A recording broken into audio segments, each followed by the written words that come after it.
Hello guys, welcome back to our channel App Tutorial. Today in this video I'm going to teach you how to fix your Tinder photo quality.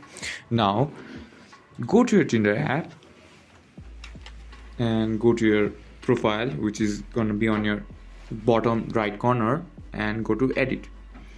Now if you want your photo quality to look good, then your profile pictures should be at 640 into 640 dimensions, but Tinder automatically does it for you. So I'm going to upload a photo of mine.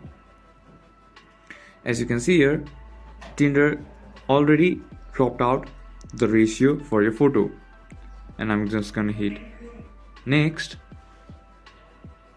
and as you can see, I've uploaded the photo. Wait for it to load, and it will show you your photo has successfully uploaded, and you can see it in your profile too. If you find our video helpful, please leave a like and don't forget to subscribe our channel.